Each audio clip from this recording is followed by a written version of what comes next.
Welcome to BRK entertainment. Janhvi Kapoor ఈ పేరుతో పెద్దగా పరిచయం అక్కర్లేదు. జాన్వీ కపూర్ కన్నా జాన్వీ పాప అంటేనే మన తెలుగు ప్రేక్షకులకు ఎక్కువగా గుర్తుకొస్తారు. బాలీవుడ్ టాప్ హీరోయిన్, అచ్చ తెలుగు ఆడపిల్లల తెలుగులో 100కు పైగా సినిమాలో నటించి కేవలం ఒక్క రాఘవేందర్తో దాదాపు 24 సినిమాలు చేసిన ఏకైక బాలీవుడ్ బ్యూటీ దివంగత అతిలోక సుందరి శ్రీదేవి.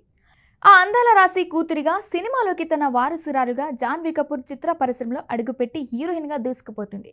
ఇక గతేడాదిలో టాలీవుడ్ స్టార్ హీరో ఎన్టీఆర్తో దేవర సినిమాతో టాలీవుడ్కి పరిచయమైంది ఈ ముద్దుగుమ్మ.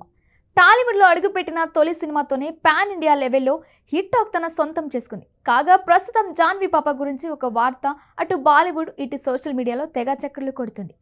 ప్రస్తుతం జాన్వీ పాప వ్యక్తిగత జీవితంపై కొన్ని రూమర్స్ బయటపడ్డాయి. జాన్వీ లైఫ్ సినిమాలతో పాటు డేటింగ్ రూమర్లు కూడా ఎక్కువగా ఉన్నాయి. నిజమైన రిలేషన్స్ కూడా ఉన్నాయి. ఈమె జీవితం ఎప్పుడు హాట్ టాపిక్. ఈమె జీవితంలో చాలా మంది సెలబ్రిటీల పేర్లు బయటకు వచ్చాయి. జాన్వీ కపూర్ సినిమాలోకి రాకముందు గామిన్ ఇండియా చైర్మన్ కొడుకు అక్షిత్ రాజన్తో డేటింగ్ చేసింది.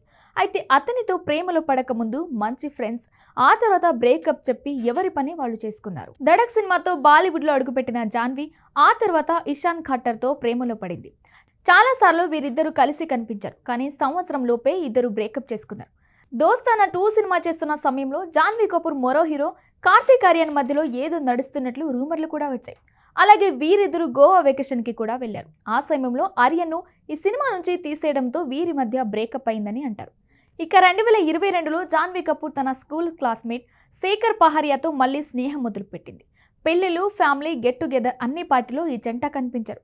కానీ ఈ రిలేషన్లో కూడా ఎక్కువ కాలం ఉండలేదు. ఇలా జాన్వీ కపూర్ తన లైఫ్లో ఎంతో మందితో లవ్ బ్రేకప్లు చెప్పుకుంది. ఇలాంటి మరిన్ని మూవీ అప్డేట్ కోసం బీఆర్కే ఎంటర్టైన్మెంట్ ఛానల్ని సబ్స్క్రైబ్ చేసుకోండి.